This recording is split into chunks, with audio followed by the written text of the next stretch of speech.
I wanna all night. Say it. I wanna all night. Hello, stranger. It's been a minute since we last kicked it. And by the way, just got in town, and I won't let cumulus clouds all in the sky ruin my vibe. Usually I don't do this often, but since recruiting isn't an option due to unusual rain and thunder, baby I wonder,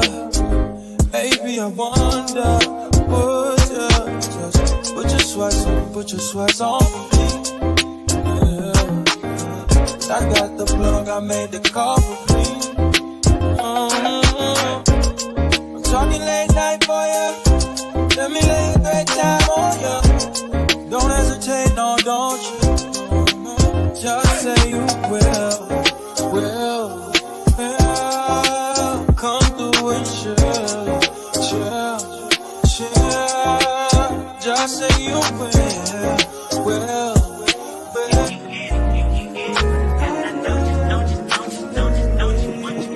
Every second, every minute, man, I swear that she can get it. Saying if you a bad bitch, put your hands up high. Hands up high. Hands up high. Tell them dim the lights down right now. Put me in the mood. I'm talking about dark room perfume. Go. I recognize your fragrance. Hold up, you ain't never gotta say shit. And I know your taste is a little bit high maintenance. Everybody else basic. You live life on an everyday basis with poetic justice. If I told you that a flower bloomed in a dark room, would you trust it? I mean, I write poems in these songs dedicated to you when you're in the mood for empathy. There's blood in my pen. Better yet, with your friends and them. I really wanna know you off. I really wanna show you off. Fuck God, pour up plenty of champagne. Cold nights when you cursed his name. You called up your girlfriends and y'all curled in that little bitty range. I heard that she wanna go and party. Nigga don't approach her with that Atari. Nigga that ain't good, came home and sorry. They say conversation rule the nation. I can tell, but I could never right my wrongs unless I write it down for real. P.S. You can get it.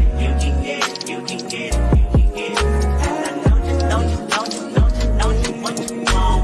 Oh, what it just put it in the song. Alright. Now, let me ask you something. With all the distractions that you have off the field, how are you able to keep focused on winning football games as you do and do throughout the year? When you have great coaches, then after you have great coaches, you get great players. You have a great organization, and you tell them one thing: just win, baby.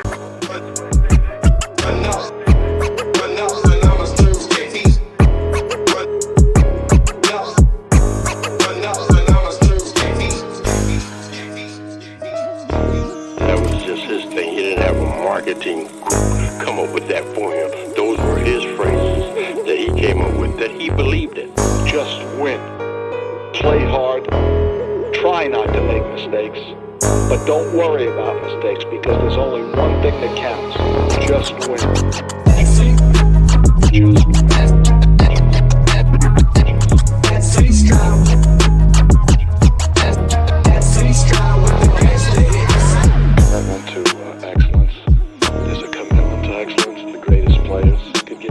Coaches, the great games we've played in, the flame that would burn brightest here is the will to win, is the will to win, is the will to win. Your commitment to excellence and your will to win will endure forever, you imagine.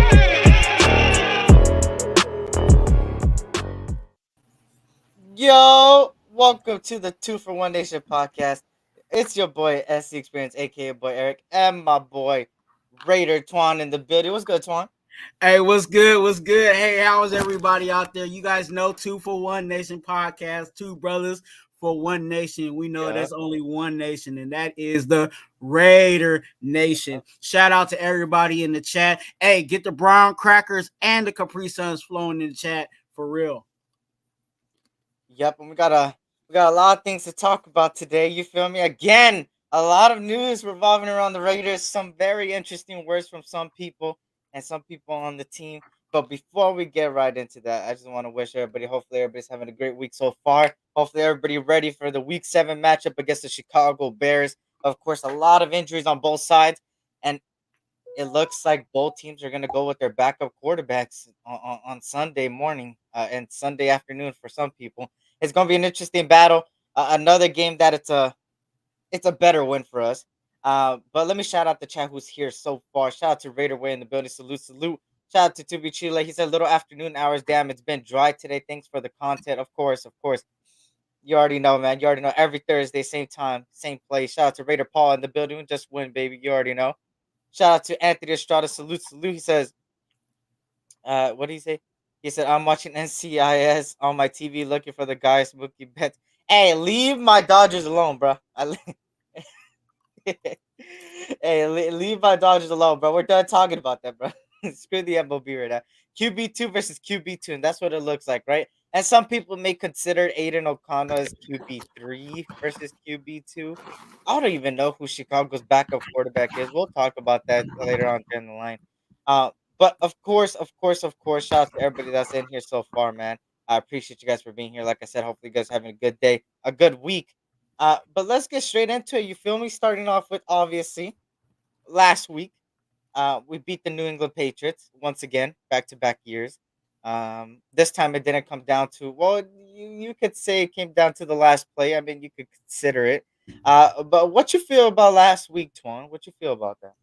Man, last week we were able to get the dub. We were able to take care of business. Unfortunately, it was again, you know, and when I say unfortunately, it's not really necessarily unfortunately. I'm glad that our defense is one of those ones that we can actually lean on when it really counts. But we know our bread and butter should be our offense.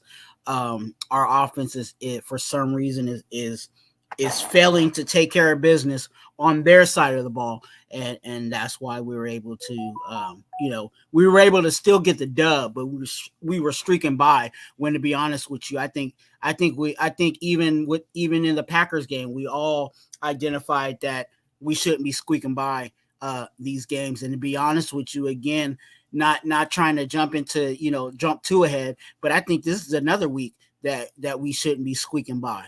So we'll see how things get better and things progress. But last week, our defense did what they needed to do to take care of the job, and I'm glad that last year's defense that was bottom of the barrel has taken a huge momentous jump and allowed for us to take care of business even when our offense is not doing their job.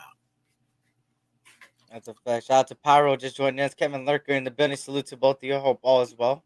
Of course, with me, last week was a must win. It was a better win, and they did win. That's what I liked a lot. I like that the defense continued to improve, show improvements in certain aspects of especially the defensive line. Which shout out to Adam Butler. You feel me? He's starting to come about. Bilal Nichols is starting to little by little get his name read. And of course, Max Crosby doing Max Crosby things, and then Malcolm Kuntz on the other side. This defensive line is doing a better job. Shout out to Rob Leonard and those guys over there in the staff, and of course the linebackers are doing their thing as well. Robert Spillane, I think, is like 6 in passer rating allowed, which hey, that's good for Spillane. He was one of those guys I was kind of a little bit shaky when he came because it was like he's really good at run defense, but his coverage is not that good. Now he came into the Raiders, fixed that, got taught that. Antonio Pierce, shout out to you, Patrick Graham, for teaching this guy, hey, you could be good in both worlds, and that's exactly what he's been doing. Diablo doing his thing in the secondary is starting to play a lot better. So for the defensive side of the ball, I have no complaints. I love that they're improving every week. For the offense, obviously, and we'll get to some players' comments a little bit soon. I will say that the offense needs improvement majorly. I feel like if this offense starts clicking, this team could be a threat. Is it starting little by little to become a threat? Yeah, obviously. They're starting to do things that we expected in the offseason, right? Use your tight ends. You're starting to see Michael Mayer come about again in another week. Um, Use those 2 tight end sets. They're starting to do it. Josh Jacobs has started to get it going. The offensive line is a little bit shaky, but that left side of the offensive line is really, really damn good. That's why I wonder if they need to start running to the left side. Because that left side, Colton Miller, Dylan Parham, Andre James, that's a better than Van Rodden and Illuminor. I would trust them more. So that's just right there coaching. Hey, run up the left side, run up the middle if you have to. But hey, I love seeing these guys. Tyree Wilson, he still needs a little bit of improvement, but he's been, a little shines, little shines. But shout out to everybody that's joining us. All eyes on G. What's good? Good to see you, Laker Nation in the building. Salute, salute. Good to see you guys, Eduardo in the building as well. Shout out to everybody joining, man. If you guys can hit that like button. We're simulcasting on both channels, so if you guys can go hit the subscribe button for Raider Twuan and the S.C Experience every Thursday, 2 from 1 Nation podcast. You already know what it is. So obviously last week we got a dub. I like it. We started off 1-3. We're 3-3, and I love it. Chargers lost. Um, that's something to be excited about. They lost. That was good to see. It was good to see. But we're number 2 right now in the AFC West. You know, um, and they might go on a losing streak. who's their next? You know their next opponent? I don't even. Chiefs. Yeah, yeah. I could. Yeah, yeah. Yeah. I can't say nothing. Well, hey, to be honest with you, it might go both ways because looking at the Chiefs are not actually playing their best football anyway. So there is a possibility that the Chargers could get them, but I still would. I'm still, if I had to put money down, I would still be putting it on the Chiefs over the Chargers. I mean, hey, that Taylor Swift effect. I mean, hey, she's working over there. She's 2-0 over there going to games. But shout out to Anthony Shaw, Stacked Them She wasn't hit that like, but you already know, man. Hit that like button for both of us. We'll greatly appreciate it. Shout out to Raider Chaos 2 for 2. You already know what it is. Tyree Wilson will get his first sack. Raider Nation for life. Ooh, Tyree Wilson with his first sack. I like that. But now on to, of course, some things that I'm gonna let Twan take over on this. As far as the pressers goes, I have a little bit of clips for it too. Devontae Adams presser is something that's been talked about all week, and take it away, Twan. What is it about before I show the clip? Ladies and gentlemen, this is starting to be one of those telenovelas. Okay, I'm just telling you straight up. There is a storyline in regards to what has transpired, and we're going to go through that process of it.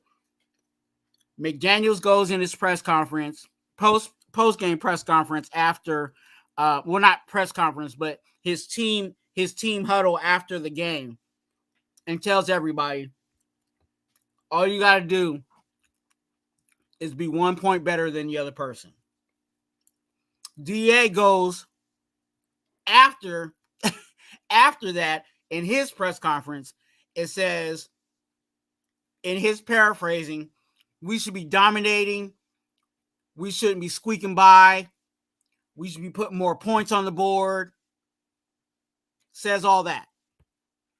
Then we're going to get into DA's presser, and I'll stop it right there and let you guys check out DA, and then we'll break that down, and then we'll continue this storyline because it doesn't stop just right there. Mm-hmm. So at this point, you have, and I just setting it up, you have McDaniels saying you just got to be 1 point better, and DA was saying you got to dominate. So let's check out DA's new presser. You want DA's presser first? Yeah. Okay, for sure. Let me play it. But shout out to, I believe, Raider Ben in the building. Shout out to Raider Ben for becoming a new member. I appreciate that, Ben. If you want to become a new member, it's the join button on the bottom. You feel me? Hey, it supports the channel, so I appreciate that, Ben. Much love to you, man. And shout out to Aces, Sheila, everybody joining me, man. I appreciate you guys. So I appreciate that new member. I appreciate that. And yeah, let's get straight into DA's presser real quick if anybody hasn't seen it. I didn't see it fully. I seen a clip from it, but let's get straight into it. You have lower targets in some games. Has there been any frustration that's come with that, or have you kind of just been working through it and keep pushing? I mean, it's a work in progress. Obviously, we're going to continue to work through it. But, I mean, I'm a human being, and I have extremely high standards for myself and this offense. So, it's to me, it's not just about, I'm sure people thinking like, well, they won the game, they won the Packers game, why is there an issue? I mean, you see why it's an issue. Y'all should know who I am, know what I'm about at this point. So it's not about, when you're a player like me mentally, my benchmark is not wins and losses, it's greatness. So when I go out there, I expect to be able to have that ability to put that on tape and have an influence on the game. And that's, like I say every week, that's my purpose for being here. I'm not here just to hang out and, like I said, come here to hang out with Derek and all of that stuff from last year. Came here to win and to do it the right way. So if it don't look like it's supposed to look, then I'm gonna be frustrated if I'm not a part of that plan, because as I have the opportunity to go and to change that and make it look like a much better picture out there. And if that doesn't happen, then I'm gonna be frustrated. If Jacoby goes out and have a monster game, or if the offense is scoring every 5 plays like our first drive on the Bills, then it is what it is. It's not about me, but I'm one of the bigger pieces, as to why this offense is gonna go. And if I'm not getting it, then that's obviously not according to plan. So we want to obviously keep working like we are to get that right. Why are you not getting? Do I continue it there or leave it there? We can stop right there, but we gonna keep it moving. He said he identified what the issue was. He said that he wants his offense moving like the Bills game in the first 5 drives of first 5 series game drives of the Bills. We scored if you go back to what happened in the Bills game, we scored fast. And obviously Jacoby Myers was going off. So he's saying, I'm cool with that. I'm cool with us putting up points and us scoring quick and moving the ball and all of that. But when we're having these 3 and outs and not moving the ball, or we move the ball in the first quarter and then there's nothing happening until we're scratching all the way in the fourth. And that's when we're giving garbage time to Hunter Renfrow and everything else. He says that ain't it. We should be better than that. And that's what he was talking about in that initial push of his statements. He's talking about greatness, and we'll continue with his press conference. But overall, I want you guys to have the idea that great people do great things. Okay? Great people do great things. And in order for a great person to do great things, there has to be an opportunity for them to do those great things. So just as DA continues to talk about it, let's continue to hear him. Getting the targets you think you should be getting. I mean, I'm not naive. At the end of the day, it's not easy throwing to somebody who gets the coverage that I get. And, it's a lot of attention, a lot more than what I'm sure Jimmy, Derek, Hoy, whoever we got out there, Aiden. It's a lot more complex picture, that they're looking at than the numbers that we studying throughout the week, because you're going off of tendencies and what other teams do and how they play, other teams and things like that. And then when you play us, it's going to be different. So it's a lot of,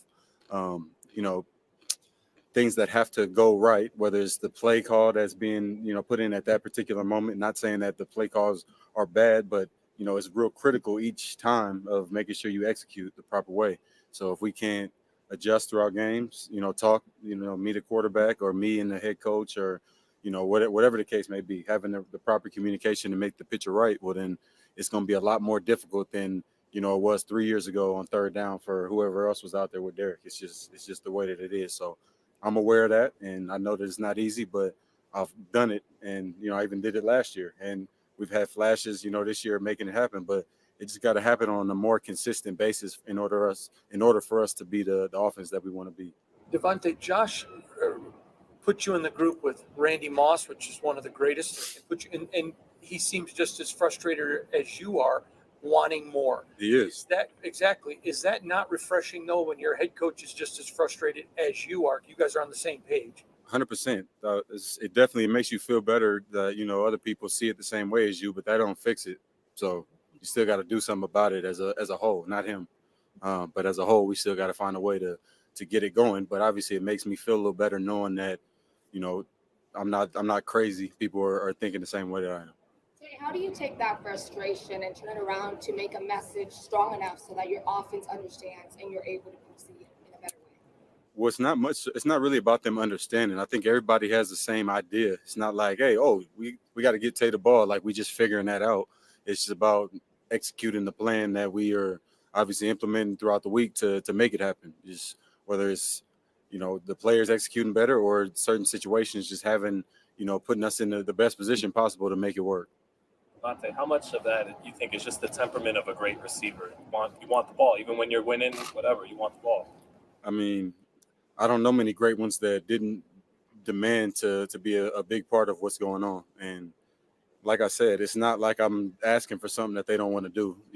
I'm not sitting here saying, I'm on a team where, these guys got me here and, I'm just wasting me intentionally. It's just a matter of making it happen. And like I said, I feel like I've said it like 3-4 times now, but that's really what it comes down to. It's like, it's the idea. It got to be the idea, but that's a prerequisite to making it happen. That's got to be the idea. Everybody's got to want to do it, but making it happen is the next part. But yeah, I guess to answer your question even more, in order to be a great receiver, I think that needs to be a part of your mindset, certain ego that needs to go along with it. Something needs to be said about the fact that I can continue to talk while Keelan's back there breakdancing.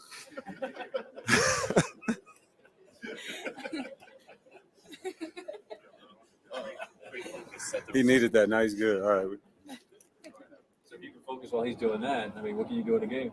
Hey, I feel like I can lock in the games. If I can lock in during that little show, then I'll be good. When did you first learn about the way that Max works and that you possibly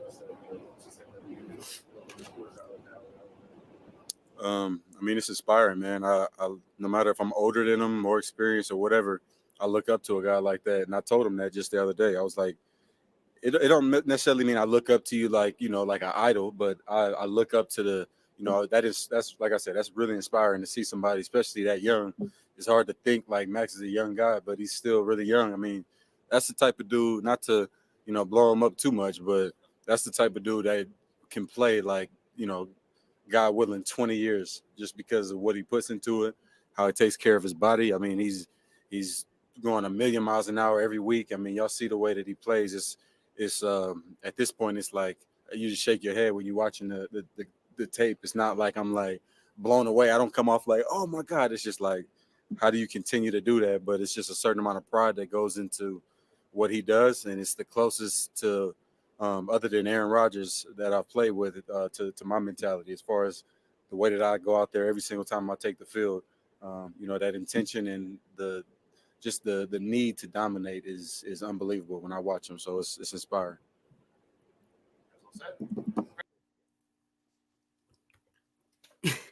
So he and SC, go you can jump in whenever you want to jump in, but there's a lot that he said in it, and it just chimes into what I said. Great people do great things, and when you have a star wide receiver, that's what you're going to get. A star wide receiver is going to say, hey, we're not getting things done as a team, put it on my back. But there has to be other things that fall in place. And I think and you guys can interpret it any way that you guys want to interpret it. I'm not saying that what I'm saying is the law, but we have to understand that when DA is saying what he's saying, there must be somebody that's not getting the job done. Whether it's the quarterback not getting the job done, whether it's the offensive line that's not getting the job done, somebody is not getting the job done. And it seems like right now, as we speak, the coaching staff is on board with this. They weren't on board with it before, because obviously we saw where McDaniel was saying we need to be 1 point better, and DA's talking about dominating, and then now you're hearing the press conference and the shift that now McDaniels is saying, and we'll get to what McDaniels is saying too after we break this down. But now we're seeing that McDaniels is like, hey, you're right. We need to be doing better than this. And whoever it is that's not making it happen, they need to make it happen, or honestly, they just need to get out the way. Because we don't need to be in a position where we have the best. Let's be honest with you. Let's be honest with everybody. We have the best at wide receiver, and we don't want to make that a situation where he wants to walk out the door. Mhm. You know what I'm saying? He's cool with it now. He's trying to work with it now. But there's a certain line, ladies and gentlemen. As much as you may love something, that you're gonna have to cut it off. And I hope that it does not get to that situation. And shout out to everybody joining us. Raider Goon in the building was good. Good to see you. Shout out Brown in the building. Raider Chaos was good. Good to see everybody, man. Hope all's well. I was Ghost in the building as well. Salute to all of you guys. Hope you guys are going well. And of course, for me, when I first looked at a clip which kind of showed the greatness part of it, of him saying the greatness, I kind of, was trying to understand, fully what he meant before I even commented on it. Because I don't want to jump the gun yet. Then, of course, heard the whole presser and stuff like that. And, it kind of made me digest it. Then a tweet came out from Devontae Adams himself to clarify it. So this was on Twitter, because Devontae Adams seen a lot of people bashing him. Tashar Reed, he ended up saying, my takeaway from Devontae Adams' comments today. He values winning above all else, but knows that the Raiders can't win at the level he wants to without the offense being significantly better. For the offense to be that, he needs to get the ball more. It's fairly simple. Devontae Adams retweets that and says, simple, thank you, brother. So there is the clarification that everybody needs. Pretty much stating that you can't be better teams with this offense. And I've been saying this since 3 weeks ago, and everybody was like, "Stop being negative. You're being too negative." And it's not being negative. It's looking at the reality of things. If we keep accepting the mediocrity that goes on with this team, the more people like Mark Davis, the more people are every single coach that comes by this door, the more some of these players that walk through that door are gonna continue to get passes. People are gonna come and go, and it's gonna be the same thing every year because we just continue to accept it. That's the problem with us now. We've been losing for so long that we just accept the mediocrity. So when we squeak by a win, we it's like we won the fucking Super Bowl. Me, I'm happy when we win. Of course, that's better than losing. Let's be honest. I love winning.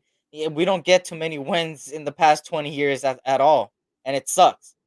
But for me, it's more like I know this team has so much talent on the team. There's no excuse across the board. This team is so talented in so many positions of the ball on both sides of the ball to not be beating these teams that we need to beat convincingly. The Patriots have the worst defense in the NFL, and you're telling me we couldn't even score 20? We went 1 for 5 at the red zone, or 1 for 6, I believe, in the red zone. And you brought in people like Jimmy Garoppolo. You brought in people, which look, he did get injured halfway, so I will say that. But besides that, you brought in Josh McDaniels, an offensive guru. You brought in Mick Lombardi to help with that red zone. You brought in Jacoby Myers and paired them up with Hunter Renfrow, 2 guys that have slot, plus Devontae Adams, plus 2 tight ends that are possession tight ends to make this red zone better. And you're telling me against the worst defense in the NFL, you only go 1 for 6, and you're happy with that? That is insane that some people are happy with that. Oh, we got the win. It doesn't matter. It does. Because if you do that against a sucky team, a better team like the Kansas City Chiefs, like the Buffalo Bills that you've seen, like teams that you're going to meet in the playoffs, what's going to happen then? Then when we lose, you're going to be like, oh my God, what the hell? Why does it take until us to lose to point out the flaws on this team? Every team has their pros and cons. The Chiefs ain't playing good football either. They have some flaws there too. So even the best teams have flaws. But for us to accept their flaws and act like they're pros and act like it's okay, that's not okay with me. I don't do this mediocrity bullshit. All my lifetime, and literally my lifetime, I'm 22 years old, I haven't seen a playoff win with my own eyes. Don't you think I'm tired of that shit? Don't you think I'm tired of that shit? And now when Devontae Adams comes out and says the truth, people bash him, and it kind of hurt me because like Devontae Adams speaking the truth, bro. He's speaking what some people are not speaking. You got Max Crosby, which arguably is the best, well, not arguably, he is the best player on defense. He came out and said on I think it was the McAfee show, or I think it was his own show. He talked about Josh McDaniels, and he talked about how he really likes Josh McDaniels. That just Josh McDaniels doing an amazing job, and blah blah blah. And then you got Devontae Adams that's saying we need to do better on this side of the ball. We need to do better on this side, right? So it's kind of, a tell, two tells. A lot of people saying different things. But for me, it's like I'm done with the mediocrity bullshit, bro. Every game that we play, I'm gonna point out the pros and I'm gonna point out the cons, and I'm gonna point out who does good, who does bad, who needs to improve, and what needs to improve. And at the end of the day, this offense needs to improve. And once they improve, they'll be a threat. But until then, I'm gonna be critical of them because we spent so much money on them to just go from the. I think we were like the 18th ranked offense last year to come to the 26th ranked offense now, and you spent so much money. You brought in more talented players.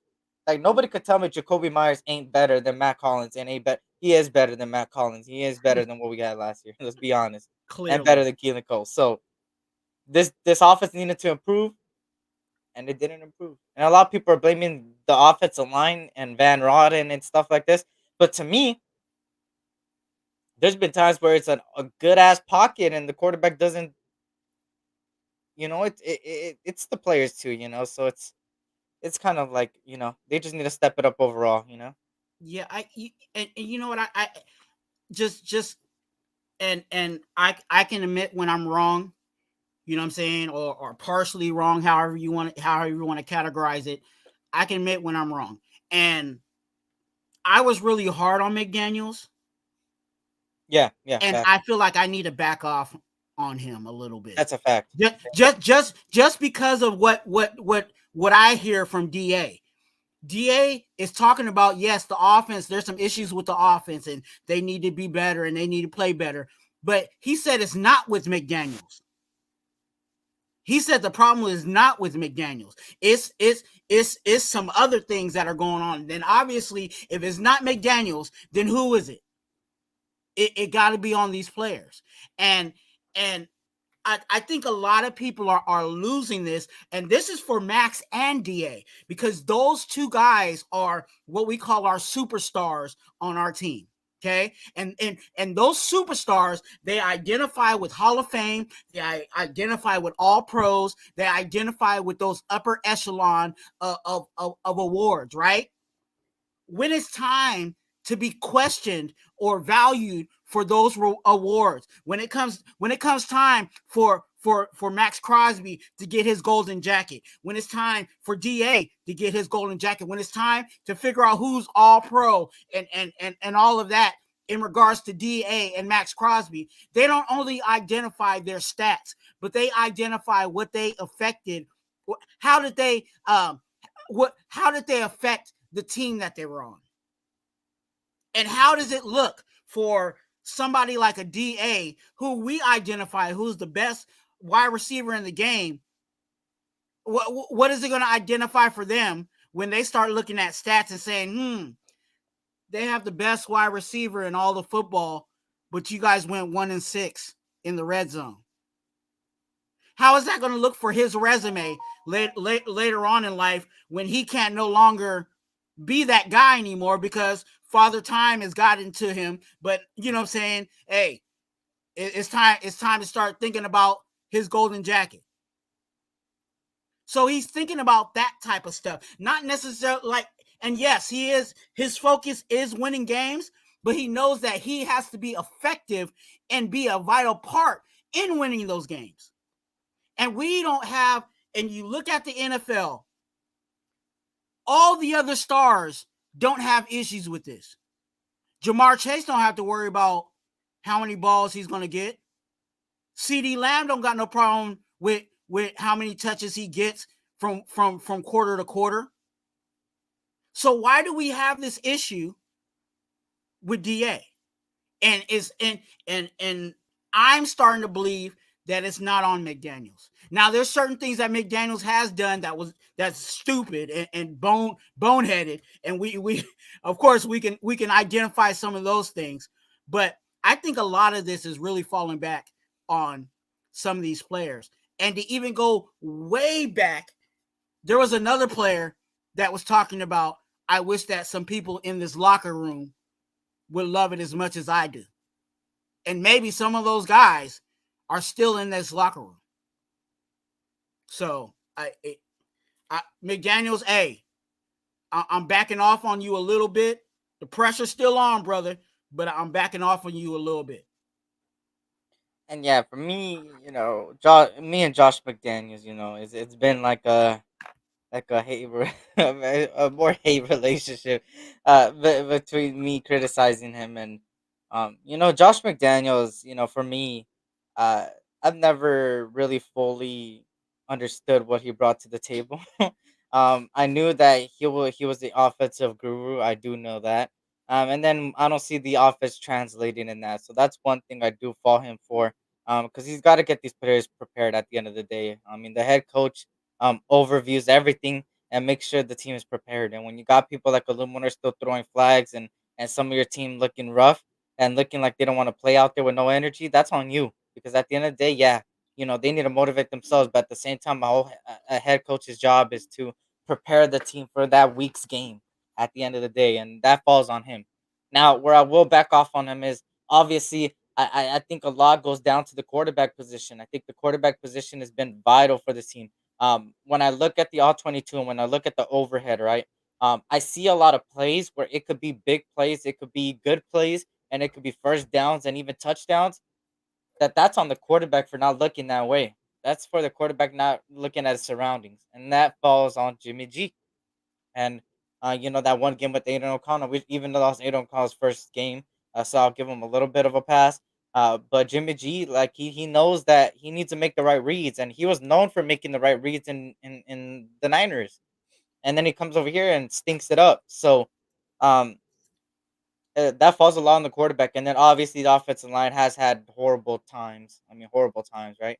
Um, but Josh McDaniels, for me, he has a lot of fault in this too, and he still does. I'm gonna back off a little, but not completely. But I will say that it has to do a lot with certain players, and it has to do with Josh McDaniels himself.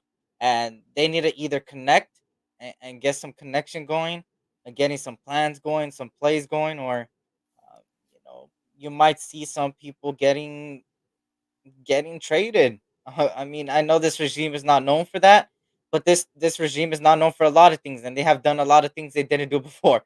So this is gonna be very interesting to see what happens upcoming trade deadline. Will they make a trade? I don't know. Do they have something brewing? Yeah. Can that brewing stop? Yeah. Can the brewing continue? Yeah. It just all depends. I just feel like they are gonna be shopping some players, and you will see in the later days that it might be players that we love. And we've been hearing rumors about Renfro, but let's be honest, they did the same thing with Abram when they traded him away, right? They well they got rid of him. And, they got rid of a lot of players that a lot of people ended up saying after they were gone that they were not guys that were for this team and what they got envisioned. And even Hankins, got rid of him. He was doing good for us, but it's because he didn't buy into the system, didn't buy into what they're doing. So, you could see that some players aren't buying into it. And you could just hear from, like Twan said, in Adam's words, in other people's press conference words, that some people are just not buying in or not, you know, buying into what they got going on. So it's gonna be an interesting couple of weeks to see what this team does and who they get rid of. But will they get rid of somebody? Maybe. I think it's like a 50-50% chance that happens. Will they trade for somebody? I think it's a 50-50 too right now. But shout out to everybody in here, Matt Raider, Chaos, Joel E in the building, Joe Raider was good. Good to see you guys.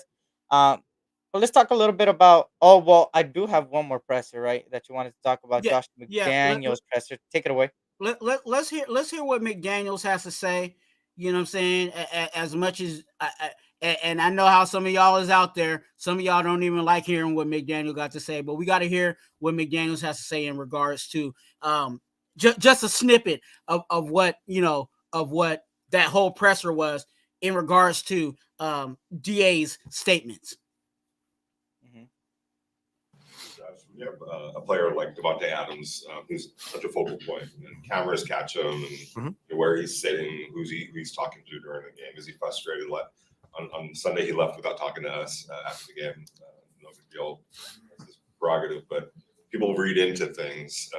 And as the head coach dealing with somebody like that, are there times where you feel like you have to sit him down, or the office is open for him to come and talk to you to express any frustrations at all? I always have open communication with all those guys. And honestly, like, great players wouldn't be great if they didn't want to try to help the team win in every way that they can, and we have a handful of guys that have earned that, that opportunity, and we're just talking about Max and talk about, Devontae, and I've been around a handful of other ones where, look, the game is different for them, because they've, achieved a certain, status, and they want to contribute every single time that they're out there as much as they can. So that's part of them being them. I would never tell them to squash that. He's been a great leader, a great influence. We know how this goes. There's stretches, and we've seen this already in the league, I don't know, a half a dozen or more times this year where, a certain player doesn't necessarily get a certain number of targets one week or the other for a number of reasons. There's the other team gets a little bit of a vote, or something else happens that affects that. But to me, that approach, I wouldn't want him to change, or any other player like that. I wouldn't want Max to change. He's getting double teamed on every pass rush. We try to move him to help him, be more impactful, so I've said that before. Like, our job is to make sure our best players have an opportunity to impact the game. And they can only do what they can do, so he's going to do everything he can to help us win. I know that for sure. He's got a great attitude and mindset. He's, as competitive as a guy as I've ever been around. And he should want the ball, and he should want to contribute. So no, I don't try to tell them to not feel a certain way. And they should be, they should want the ball, that's why they are who they are, so no, he's great, in every way. And this is no different. I know that he knows that, or thinks when he's double teamed, he's so open. Where's the fine line with that? Yeah. Especially when you have to sit down and talk to him about it. There's a fine. I don't have to sit down and talk to him about anything. There's a fine line, for every player like that. We got to be smart with the ball, but we also got to make sure we keep our best options available to us, and so look, my job is to try to find a way where they can't double them, so, we'll keep working at that part too. And again, there's always stretches like that seem a little bit, slower than others. But that can change in a hurry. Your offense is. So this is actually, you see McDaniels is actually agreeing that things need to be better on the offensive side of the ball. And he also pointed at himself and said, hey, I need to start, I need to make sure, find out ways to get DA open. So there goes a point to hold McDaniels accountable for that moving forward. But also, I will say this is the reports have gone out that McDaniels is on the hot seat. So this is obviously, I feel like in this situation, yeah, he's agreeing with it, but he has no choice but to agree with it, because he knows that he has to fix those things or to get those things together in order to keep his job. So it's one of those things where, yeah, we need to apply pressure to McDaniels in that effort. Hey, you said that you're going to start working to get DA more open and stuff like that. And yes, he agrees with DA's intensity and agrees that, hey, like I said, great people, they do great things, and you have to allow those great people to do great things. So let's see if McDaniels will continue, in the effort of allowing DA those opportunities to do great things. The only downfall that I have is in DA's presser was that he was talking about, maybe the quarterbacks about when it came to throwing it into double and triple coverage. He said, pretty much I had quarterbacks previously that would do it, and these quarterbacks don't. I just don't think these quarterbacks are built like the other quarterbacks that we had. And somebody may not like what I'm saying, but Aaron Rodgers, he wasn't scared to throw it. DC, and I'm talking about Derek Carr, wasn't afraid because that was his homie, and he had a rapport with him that he was going to try to give him a shot. And those are the plays eventually that allow those highlights that we see from DA. Those are because a quarterback threaded it and DA made something out of nothing. A one-handed catch where the guy was holding him, but he still caught it almost behind his back. Stuff like that. Those are the great plays that great people do. And we have to continue to allow whoever the quarterback is, we got to give DA that shot. Now, I might sound crazy on this, but if it was left up to me, our check down would be throwing it to DA. I would look everywhere, and okay, I know where DA's at. I'm just gonna throw it to him. I'm gonna give him a shot. And this is just me, if my quarterback throws it to DA and it gets picked off, or he tries to throw it to DA and it's a tip drill, I'll take that. Why? Because in most cases, if you throw it to DA, he's going to get it. You know what I'm saying? If you throw it in DA's Raiders, he's going to get the ball. Those 50-50 balls are more like 80-20 balls. So I'm going to give him the shot every time. So, and maybe I sound crazy by saying that, but it in my craziness, what I'm really trying to get to is, let's give the greatest wide receiver a shot at doing that great thing. Yeah, shout out to Charles Washington, James Furpo in the building, Bambino in the building, Wild Turkey. Salute to everybody joining us. Hope all as well. DeMarcus Webb in the building as well. If you guys can't hit that like button, subscribe if you're new. Shout out to everybody. Matt Raider, Gabe in the building. Rafael Capitan Rafucho in the building. What's good? Salute. For me, my take is, let me see it on the field.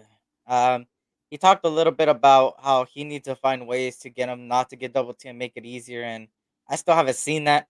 I think it's pretty simple, in my opinion, to get him open. It's, if you look at his tape in Green Bay, right, specifically Green Bay, the most yardage he gained, I believe, and I think the most explosive plays he got is from the slot, not from the outside. And you may say, Eric, you're crazy. He's not even known for a slot receiver. He was in Green Bay. They used him all over the field. Of course, in the outside he won, in the inside he won. But in that slot receiver role, he did a lot of crossing routes that he got separation like this quick and yards after catch for him. And that's what I feel like will get him open, because a lot of people like to run man. They like to double team, use the safety help to come help against Adams. But at the end of the day, the best way to beat that is doing a crossing route, because not only that, is that either the safety will come down to try to help that crossing route, which would open the lane for Trey Tucker on the outside to go above, or he would be wide open in the crossing route. And that's an easy crossing route that gets open quick, and you wouldn't even need your offensive line to protect for that long. That's quick releases. And you know what, Eric? I've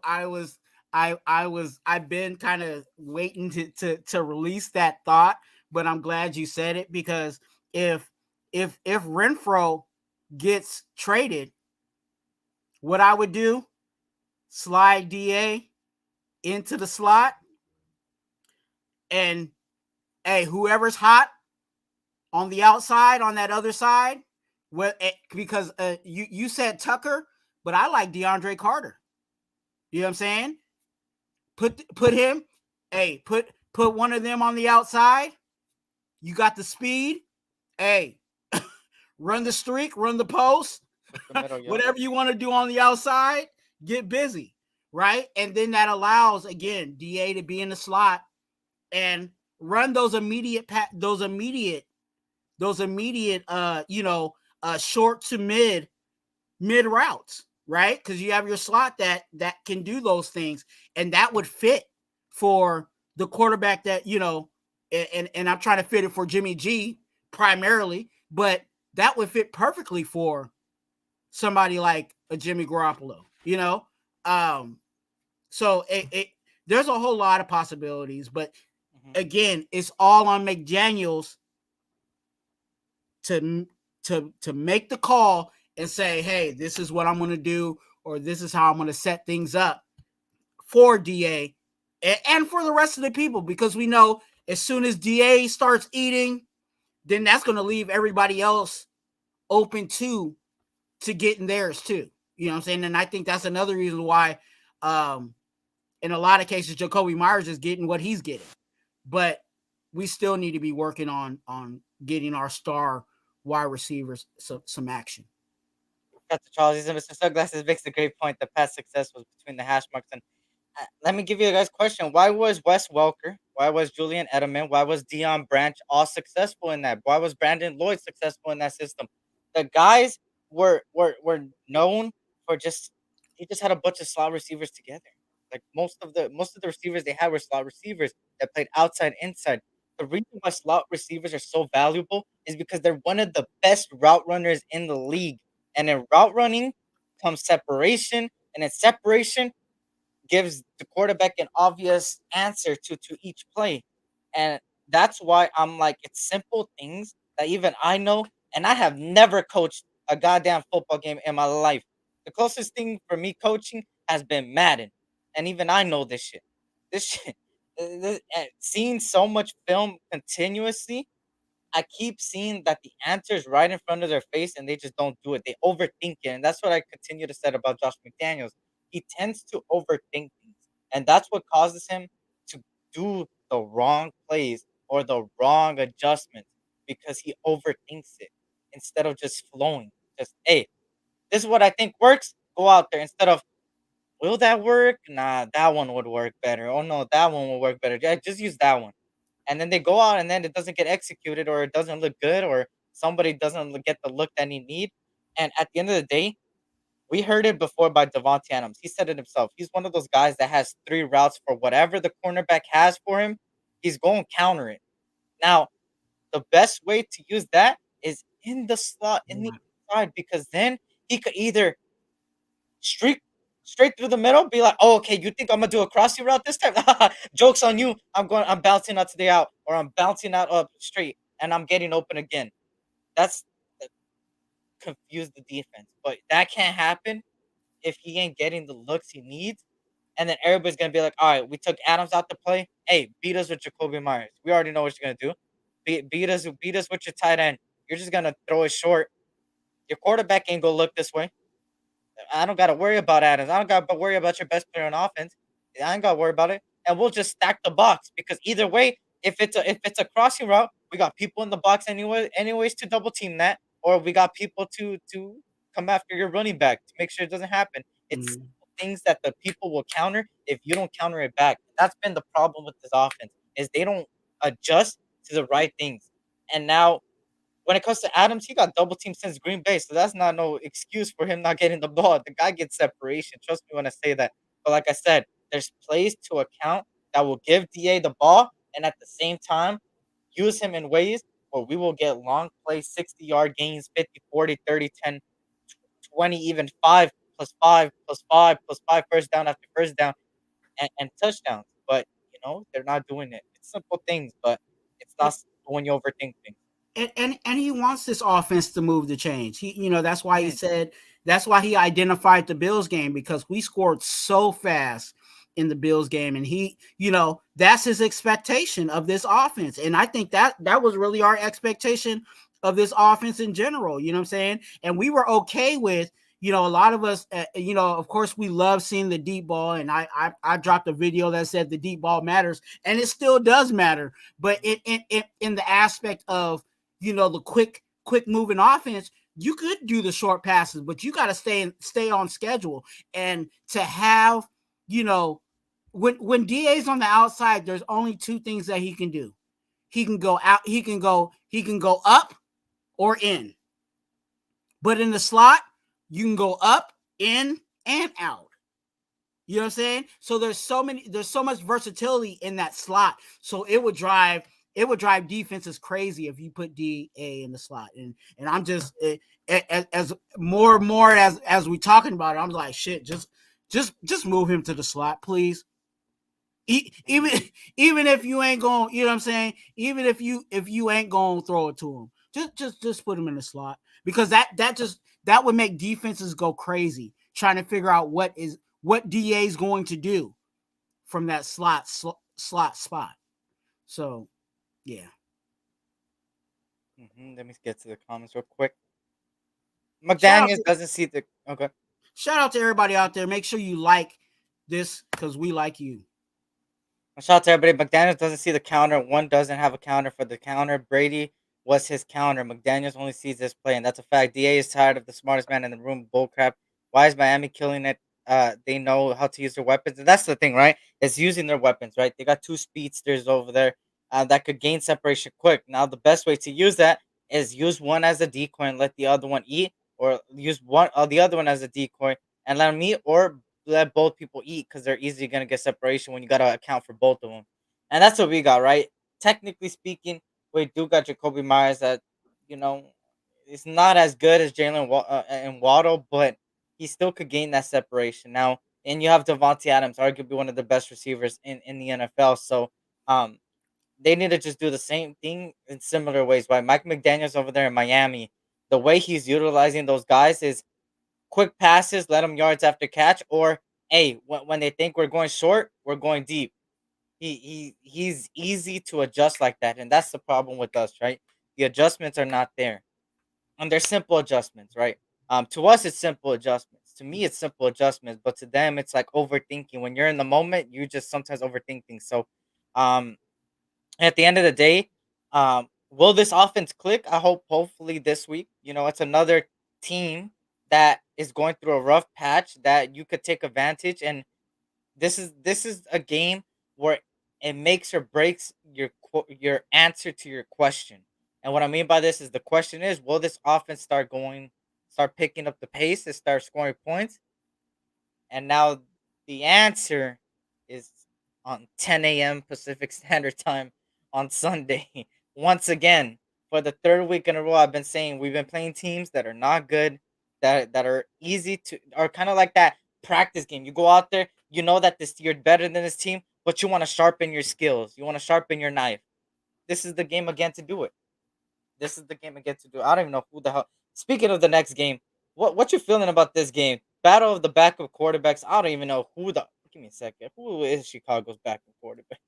Let me see. I know who he is, but yeah, who is he? Go ahead and say his name. And it's actually two people. Yeah. Who gets to start?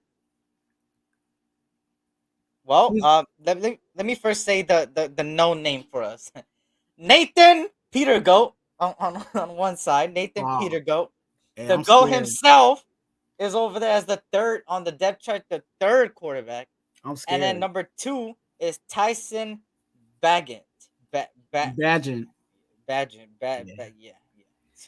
So Tyson Bagent and here I'm gonna drop some knowledge on some of you guys, that because I was listening to some of you guys that don't know some of these guys, and don't sleep on Tyson Bagent. Tyson Bagent is actually a guy that scored a lot of touchdowns in college, but he went to a small school. He also was a guy that was highlighted in the Senior Bowl as one of the featured quarterbacks. So he knows how to throw the ball. He can throw the ball. He's just young, and he also came from a small school. So now that game that you guys saw last week, he was thrown into that game. This week, if they identify him as a starter, and I think he's going to be the starter, that means he has a week of preparation. So that means he will be a little bit better, or should be a little bit better than what he was thrown out there the week prior. Now, with that being said, with him being able to throw the ball well, not saying that he's going, not saying, I'm not saying he's going to freaking, shred us, but don't sleep on him because he actually has talent. So we don't need to be in a position, and I'm saying this defensively, we don't need to put this rookie quarterback in a position that he starts looking like Peyton Manning. You know what I'm saying? The in his prime. You know what I'm saying? Let's hurt him in the way, under the rules. You know what I'm saying? Let's put it on him. Let's give him the D and get out. Hey, I don't pause. I press play. Give him the D. Give him the D, and let's come out with the victory. You feel me? For real. But hey, don't sleep on Badgett. Don't sleep on Badgett. Just because he's from a smaller school, he can throw the ball. I'm also not gonna sleep on their defense. Their defense has some good players over there, some familiar faces actually. Yannick Ngakwe played for us for a year. Andrew Billings, very familiar face to us. And then they have one of the best linebackers in the league in Tremaine Edmonds, which I don't know why he went over there. He should have came to the Raiders, but hey, that's here and there. And they still have Eddie Jackson and Jaquan Brisker, which was one of my favorite safeties coming out of college from Penn State.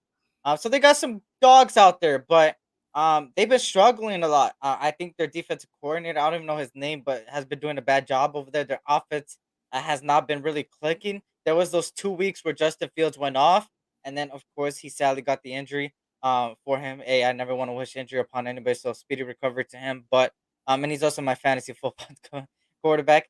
DJ Moore and Darnell Mooney. DJ Moore had that 200-yard game at a certain case, so I'm not gonna be struggling. But I really do think that this defense is gonna put. He's gonna put some. They're gonna put some. I said 3 interceptions. I think that's my bold take. I think 3 interceptions happens. I think Marcus. I keep saying it every week, but Marcus Peters, you need to get yourself one, bro. That's it. Marcus Peters, 1 interception. One of the safeties will get an interception, and I'm gonna say, is Nate Hall actually? Speaking of the Raiders injury list, let's actually look. Hey, I can't pause with the D because the D is winning us games. Hey, there you go. There you go. Shout out to everybody in here, man, joining us. I hope everybody's doing well. Julio in the building. Good to see Jay. Shout out to everybody in here, man. Demarcus Webb. I don't know if I'm trying to scroll all the way up to see. Tucker and Carter in the slot. Some 4 wide receivers would be nasty. That's what I thought we would be running. And then of course, Twan, do your thing right there. Hey, boo. Hey, when I do this, that's for you, boo. As much as I want the offense to perform, I want to see the defense does it really are for real. They should dominate this game. That's a fact, Gabe. That's a fact. And shout out to Cool Kev in the building joining us as well. If you guys can't hit that like button, subscribe if you're new. And of course, let's go straight to this too. This is the injury report that came out actually an hour ago. So when we started the show, so it's pretty crazy. We're gonna see their injuries so far. So far, Devontae Adams became a full participant today. Yeah, let's go. There was rumors that the shoulder was worse than what it was. Now, hey, he's full participant as of today. Jaquan Bennett still limited all week. Max Crosby limited all week, which he should be fine. Jimmy Garoppolo, of course, is out. Tyler Hall limited all week. Justin Heron became limited. Nate Hobbs did not participate. This again might be another week without Nate Hobbs out there, which sucks. But they've been doing a good job without him. Robert Spillane, full participant, so he'll be out there. Then as far as the Chicago Bears, Nate Davis out all pretty much going to be out. He has not participated once, at all. Yeah, at all. And I think they're that's the starting guard. Yeah, that's the starting right guard. So that's something to monitor. Dan Feeney became from limited to not, so that's a questionable one too. I believe that's their. Let me see. That's their third string guard right there. Justin Fields, obviously their starting quarterback is out, officially out. Travis Homer, their backup running back, of course, there. Eddie Jackson did not participate. He became from limited to did not. So that's interesting. Which is the starting safety, of course. Then the concussion here, which that means he's out. Yannick Ngakwe became full participant. Drug Crammer became full participant. Darnell Wright, one of my favorite rookies, when it came out of college from Tennessee, the offensive tackle Marcel Lewis, did not participate. NRL rest at the end of the day. So, it kind of looks like some of their starters are out. So, it's gonna be interesting. It's gonna be interesting. Anybody that catches your eye here? And you think that Yannick Ngakwe was not going to be healthy enough to play against the Raiders? Hey, look, hey, they have injuries there, and we got to capitalize that, especially on the you said the guard situation. That means our D tackles got to get active. We can't be playing around.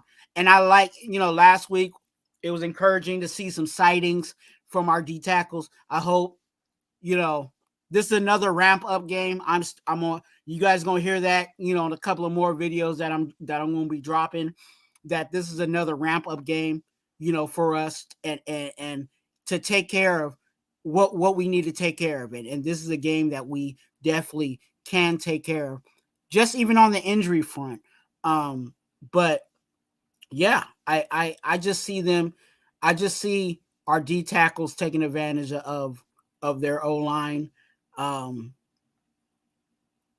moving forward. Obviously, Max Crosby will be there. I know he's limited, but Max Crosby plays, and we know that Max Crosby plays. I don't think there's really, too much alarming that we already haven't expected. Yeah. Now the only thing that I would start to question, and I'm gonna pose this question to you and the chat. Is it time to trade Hobbs? That's the first time hearing that. Wow. And the reason why I'm saying that is because the best ability is availability. And when you start looking at his track record of how much he's been available for us as a player, do you think it's time to get something before we can't get anything for him? Because I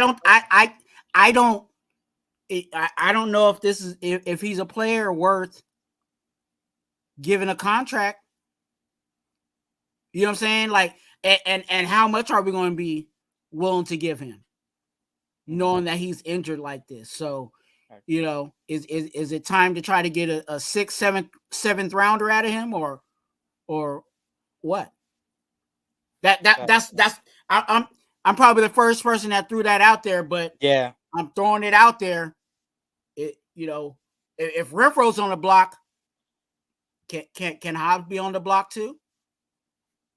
That's interesting. And we got Sam Webb. I know Tyler Hodges became a 53-man roster as well. And Gabe says Max will have a field day this Sunday, 2 to 3 sacks, and one of them come from with a fumble. Okay. He's improving every week again. I didn't think he could get better, and he's getting better. Which shout out to him and his podcast. It's an amazing podcast over there. But speaking of Max Crosby, I don't know if you guys have it checked. You see D Menace and the Nightbot itself dropping links over there. If you guys can, go hit that like button on that Instagram post right there, man. I made a little edit right there for Max Crosby, and for you guys that don't know the edit, here you go right here, little Max Crosby here. Oh fuck, it's not playing. Hold on. Let me see.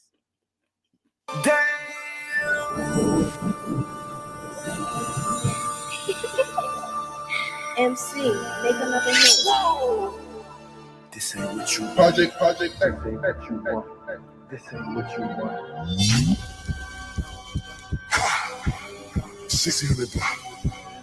I just wanna rock. I just wanna rock.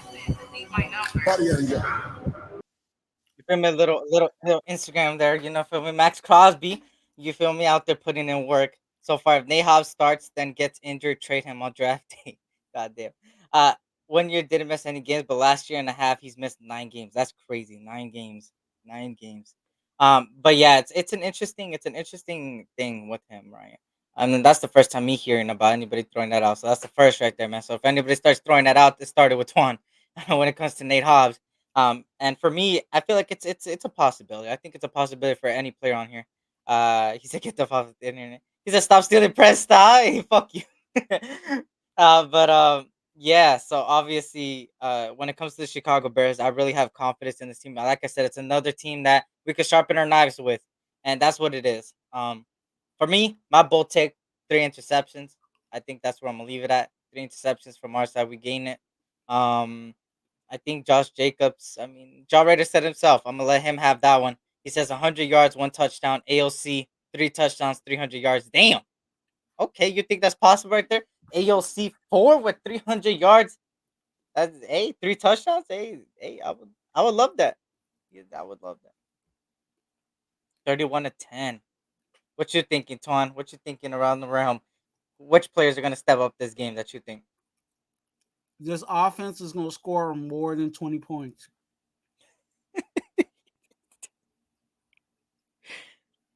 We're in week 7. I didn't even think that would be even a thing, bro, in the offseason. Bucket. And it ain't Heard it here. More than 20 points on Sunday. And it ain't gonna be because the defense scored a touchdown or the defense got a safety. That they're gonna straight up score more than 20 points. Shout out to Graham Cram. He says the question is, do we with those 3 interceptions? Oh, as well, what do we do with those interceptions? Like, what is the offense? I hope at least they score 2 of those 3 interceptions. Right? 2 out of the 3 at least. Minimum. We can't just be getting 3 points out of 3 interceptions. Facts. Just saying. I forgot when Jimmy will be replaced by AOC. Oh yeah, Jimmy Garoppolo's officially out this game. So it looks like it's AOC time. Backed up by Brian Hoyer. Another game. What do we do? No, I got what you meant, Graham Cam. Hey, hopefully 2 out of the 3 times, bro, we score, bro. Put up 6, put up 7 over there. But anything else? Any predictions as far as score maybe or players that could have a good game? I'm not too keen on score. I think Merrick might get another pick. Okay. Because I think Badgett will throw the ball down the field because he's capable of doing that. And I think Merrick. Hey, speaking of that, how does everybody feel about Merrick? Those that wanted him cut. How do you guys feel about Merrick? I think Merrick is playing well. I think Merrick has adjusted to the system. Even with the club on his hand, he's over there still catching interceptions. So yeah, I see that, and I'm hopeful. Here goes the optimism. I do see the small improvements from Tyree, and I'm hoping small. that Tyree eventually gets one. So I'm gonna just put it out there that I'm hoping that Tyree gets him get some action, whether it's a sack or fumble or does something that is like, oh, Tyree helped us get that interception because he pressured the quarterback or something like that. So get ready for a Tyree sighting. And he said release him now. He's played better. He still blew the Cincy game to me. Who the fuck said? A lot of people said that. Lions lost their best running back for money, which sucks. I had David Montgomery, bro, and Justin Fields. They're both out, bro. Hey, you know who I had to replace him with? The backup from the Niners. Real quick, a little fantasy. The backup from, I don't even know, Mason, some shit. And then, hey, guess who plays today, bro? I know a lot of Raider fans are like, hey, you're being a DC4, bro. I replaced him with DC4 because Dak Prescott's out right now with a bye week. So I had to go with DC4, man, out there. Hey, DC4 is going to be, I need them fantasy points, bro. I need them fantasy points. I don't give a shit. I don't give a shit if you win or lose. I give a shit if you put up the points because I need points. Hey, what is I know you can pull it up quick. What is DC's touchdown to interception ratio? Well, I don't even think it's. Let me see. 5 touchdowns, 3 interceptions. Okay, Not bad. I was tough on Merrick, but it's because he plays soft. He's finally found his dog. It seems it does. Deluded Wi-Fi Saints fan. Let's go, Cardinate. The Saints fan going wild in the chat. The Saints get yo. Hey, That's a funny picture. let me stop. I was about to say something. Oh no. Wait. What's that? Oh, I thought that was DC in the picture. No, that's not DC. God. That's why you gotta read the name, dog. Come on now. Use your eyes. Don't be sorry, ho. Be careful.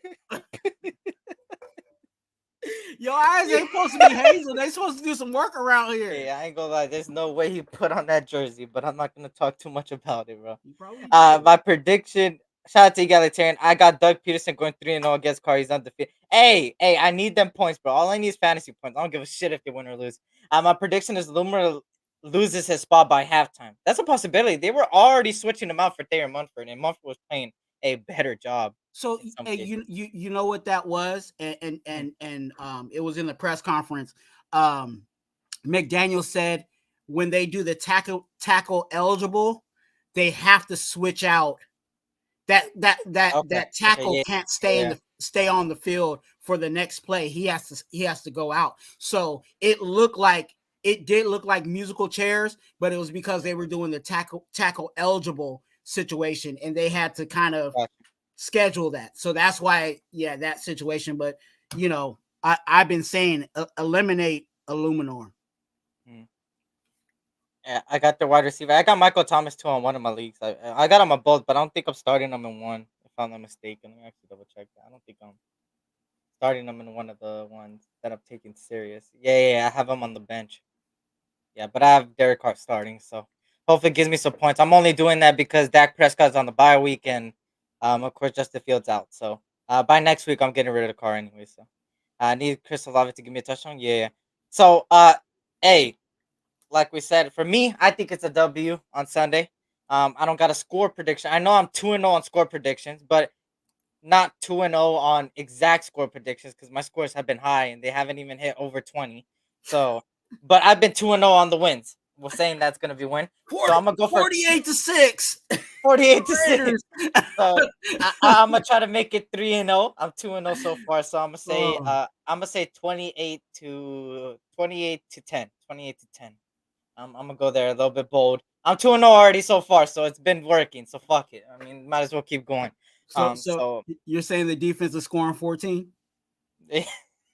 Pick 6. Marcus Peters pick 6 right there. Marcus Peters pick 6. Call it. Hey, call it. Hey, Marcus Peters. He's gotta get one, bro. He's gotta get one. Hey, when he does, I'm gonna lose it. I'm gonna go live right there. I'll go live on this shit right there.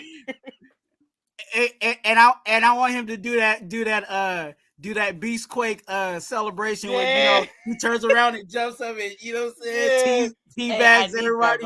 I want him to do that for real. Hey, he's been slowly getting there. When I first said it, he only got like a pass breakup. Then the second week I said that, he got a tip drill. He caused it to get into. Hey, now it's time for an interception at least. Give me one, bro. Marcus Peters, go ahead, bro. Do your thing. Shout out to everybody in here, man. Hey, on that tip drill, this was my reaction when he did it. Because when he hit it, I was like, ooh, like ooh. And then, I know, right? When the ball went up and Spillane got it, I was like, ooh, yeah. Hey, I needed it. Hey, I ain't gonna lie. I thought he was gonna catch, bro. I don't know. For some reason, the way the angle was, I was like, oh my god, is that an interception, Marcus Peters?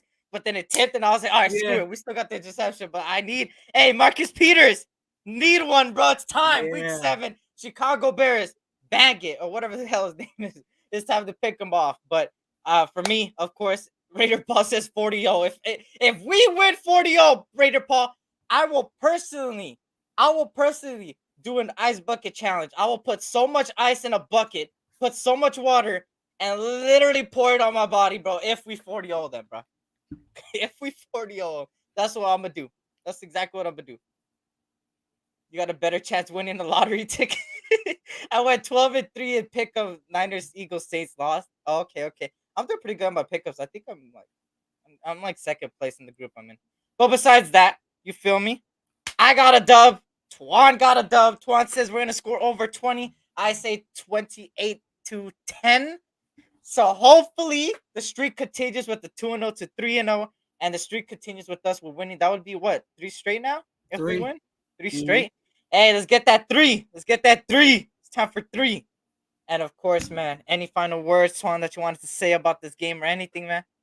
Man, you look, I think this is another opportunity we can ramp up. We can get this done. They just got to take care of business, what's in front of them. We can't control who's going to play. We can't control, who's on their roster.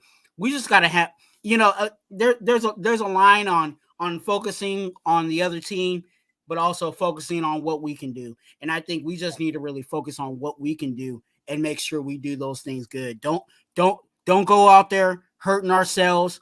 Don't go out there kicking ourselves in the foot. Illuminor, you know what I'm saying? How about you just go on 2 instead of going on 1? And keep the panties off the ground. And I think we'll be all right. Let me see if I have it. Hold on. Let me see if I have it. Oh, you got some panties?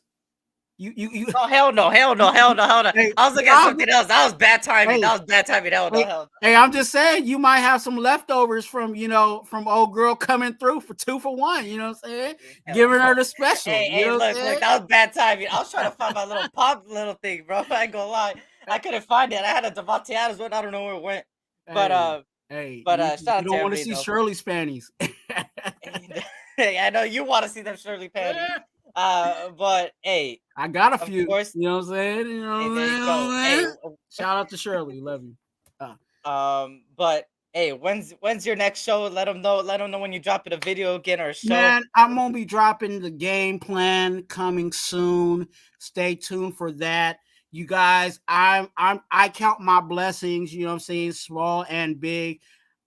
My channel has got to 100 videos. I didn't even know that I was going to be able to do something like that. But shout out to whoever that helped me get to that process. Shout out to me. But I do count the blessings. Thank you guys. If you guys have not, those that are on the SC channel, come over to Raider Twuan and show me some free love by subscribing to my channel, and just go and spam my channel with a bunch of likes. Go to every video and just click the like button. Cause you know what? I like you. So yeah, just go ahead and do that. Please help me grow. And again, you guys being a blessing to me, I promise you that I'll be a blessing right back to you. And for me, of course, the SC Experience, you feel me, on the road to 2000. Also, there's another show, SC, another third show. Oh my God, a lot of people are gonna say you're better off buying a lottery ticket, and a lot of people are gonna bash me. But I did it last week, and I'm gonna do it again. The NFL Sunday morning experience right here on your front side, right here on your screen so far. That's the thumbnail for it. On Sunday morning, 8:30 a.m. Pacific Standard Time, 11:30 Eastern, right before the game this time. Right there, NFL Sunday morning experience. Talk about the NFL, talk about the Raiders, because we play at that morning anyways. And don't worry for everybody saying, SC, are you gonna go through the game? No, I'm gonna stop it like at least 10 minutes before the game, so you guys could go do your things. But guys, Sunday morning, 8:30 a.m. a.m. Pacific Standard Time, 11:30 a.m. Eastern Time. Be there, be square. And I think my co-host might be there. My boy Gabe, most likely, is gonna be there. And of course, it's gonna be a show. Like I said, we're gonna talk some Raiders football the morning of NFL Sunday at the end of the day. So until that time, wish you guys the best of weekends, the best of weeks. Blessings to you guys and your families. And again, Twuan, it was a pleasure. Another 2 for 1 Nation podcast episode in the books. You feel me? Always a good time. And on that note, y'all. You feel me? Let's get that dub. Just win, baby. Commitment to excellence, and let's put up them points finally. Let's get that answer that we've been needing, and yeah, tough times never last, but tough people do, and you guys are some tough people, man. Have a good one. On that note, this was the SC Experience, aka boy Eric, and my boy Raider Twuan, also known as Twuan on IG, right there.